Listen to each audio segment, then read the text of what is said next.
We left off yesterday with the properties of addition, and I just wanted to put those back up on the screen today in case you wanted to copy them in your notes. Again, we had the commutative property, which says changing the order does not change the sum. The associative property just says that the way we group three numbers when adding does not change the sum. There was the sum of a number and zero is the number itself, which is the identity property. And then we have this inverse property, sometimes called the property of zero, where the sum of any number and its opposite equals zero. So those are all good properties to use when you're trying to manipulate the numbers to do some mental math. On to subtraction of real numbers. To subtract b from a, simply add the opposite of b to a. So a minus b is equal to a plus the opposite of b. So you keep switch change or keep change, however you recall learning that in previous classes. I tend to ask you to rewrite each subtraction as an addition sentence. So you keep the 3 and then add the opposite. So you're changing the operation and changing the sign of the second term only. You don't change any order. You don't do anything to the first term. You keep -4, and then you add the opposite of 7, -7. In the last one, again, think about rewriting that. You rewrite it and you keep and add the opposite. So let's go ahead and use our rules of addition now, since we rewrote them as addition sentences. When the signs are unlike, you subtract and keep the sign of the greater absolute value. When the signs are the same, you just add and keep the sign, add and keep the sign. So one basic rule to subtract means to add the opposite.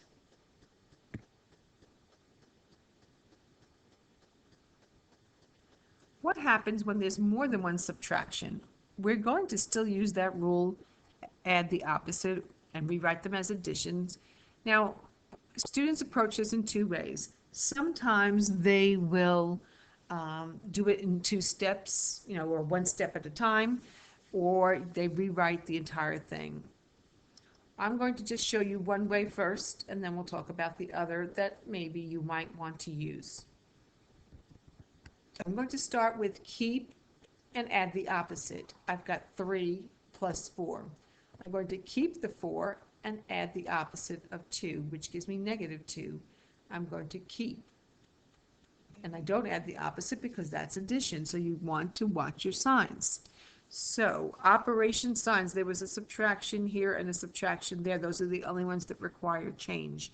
Another way you could look at this, and I'll continue it in just a moment, is you can do 3 minus a -4, keep and add the opposite and get 7. Then you can keep and add the opposite and get 5, and then keep, because it's an addition, and get 13. Let's see if I got the same answer going in the other direction. I'm going to now have all additions, and in this particular problem I decided to use my commutative property. Why? So that all my like signs were together. I had 3 plus 4 is 7, 7 plus 8 is 15, 15 plus a -2 will give me 13. And you see that I can do it either way, and I'll get the same answer. Let's try one that just has all subtractions. I could start off with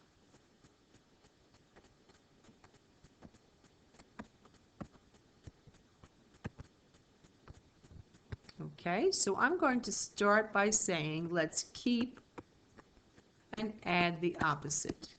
Now, if you like, you can stop right there and get this answer, or you can keep going and you can keep and add the opposite. Well, I wound up with all the same signs, so I'm just going to know it's going to be subtraction, and I'm going to have this 7 plus 6 plus 8. So again, I have 13 plus 8, 21. Let's see it again. What if I started with 4 minus 10 minus a 5. I'm going to keep and add the opposite.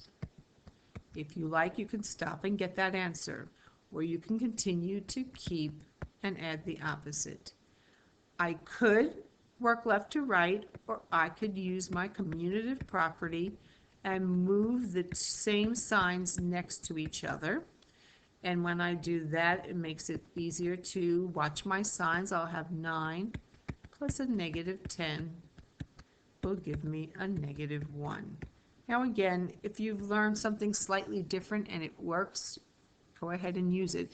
I'm just giving you some suggestions as to ways that might make it easier to simplify an expression that contains more than one subtraction. Sometimes, like I showed on that initial problem, there might be subtraction and addition in the same problem to simplify. You need to use your left to right rule, and now you use your rule of subtraction where you add the opposite. Let's try a couple. Let's see how you did. You start off with negative 4, keep, and add the opposite. Once again, if you like, you can now combine these two, and now you keep and add the opposite. One big expression across, or take it into parts. It works both ways. One more practice problem. 10, we keep and add the opposite. Once again, if you like, you can stop there and get that answer. Then you'll keep and add the opposite. And then you can combine, because they're unlike signs. You'll subtract to keep the sign of the greater absolute value. See how important it is to have mastered your rules of addition, because they're coming into play while we subtract as well. For the last practice for today, it's a mixed review. Watch your operations. Are they addition or are they subtraction? Addition, you know your rules. Same signs, add and keep the sign. Unlike signs, subtract, keep the sign of the greater absolute value. If it's a subtraction, remember to keep and add the opposite. We'll check your answers during our session tomorrow, or today. Sorry. See you later.